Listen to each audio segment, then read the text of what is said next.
Ini kita tahu ya bahwa pemerintah lagi-lagi mengumumkan bahwa sebenarnya kondisi ekonomi Indonesia masih sangat baik-baik saja gitu. Tapi meskipun pemerintah menilai ekonomi nasional tetap kuat, banyak masyarakat yang juga mengeluhkan sebenarnya daya beli kita tuh lagi turun, lagi lesu, nggak berasa gitu ke masyarakat. Nah sekarang pertanyaannya apakah pertumbuhan ekonomi di atas 5% ini berasa nggak sih sampai ke pintu rumah masyarakat gitu? Atau ini cuma sebenarnya data makro aja dari Khadijah deh?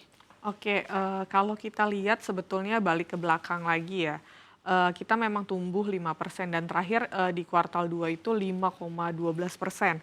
Tapi di sini, di masyarakat tampaknya belum terasa karena ada beberapa bukti, salah satunya juga, daya beli masyarakat terbukti dari penjualan kendaraan juga justru turun 10%, kemudian juga ada, penjualan semen yang juga turun, 2,4%, itu sampai bulan Agustus dan memang di periode Januari sampai Agustus memang kita juga mengalami deflasi sebanyak, 4 kali ya kalau dilihat Januari sampai ke Mei beruntun 3 kali, kemudian terakhir di bulan Agustus kalau tidak salah. Nah ini memang poinnya, di Agustus ini memang daya belinya cukup katakanlah, rendah ya karena ini poin terakhir, setelah di Agustus dan ke Oktober kita lihat justru ada penaikan gitu. Nah ini mudah-mudahan kenaikannya juga, berangsur-angsur stabil ya karena pemerintah juga sudah menggulirkan kebijakan 200 triliun dari Iya, Pak iya. Purbaya, kemudian juga ada stimulus yang lain gitu.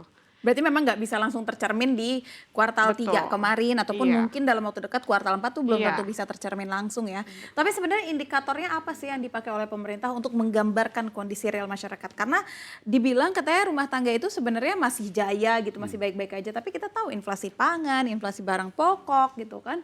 Kayaknya jadi tanda tanya gitu, indikator apa iya. pemerintah menilai masyarakat saat ini? Iya, indikatornya yang utama adalah konsumsi rumah tangga itu masih menjadi porsi terbesar dalam Hmm. pertumbuhan ekonomi kita gitu. Walaupun ada penurunan ya di kuartal kedua dan, kuartal pertama, tahun ini gitu ya. Tapi tetap porsinya masih lebih besar dibanding indikator lainnya seperti investasi maupun ekspor atau impor gitu ya. Jadi itu yang mungkin menjadi indikator bahwasannya pemerintah masih melihat konsumsi rumah tangga ini sebagai penopang utama dalam pertumbuhan ekonomi kita gitu ya. Tadi sepakat dengan Hadijah gitu ya, mungkin dengan berbagai kebijakan Menteri Keuangan yang baru ya, berbagai stimulus dan juga aliran dana 200 triliun mungkin akan terlihat kenaikannya bisa di kuartal 4 atau mungkin di kuartal 1 tahun depan gitu karena memang tidak bisa langsung gitu. Iya, iya, Itu tidak pun bisa baru langsung. disalurkan kan mungkin di akhir kuartal 3 Iya, kemarin iya. gitu. Jadi harapannya sih mungkin di kuartal 4 akan terlihat bounce back dari konsumsi rumah tangganya akan kembali naik. Berarti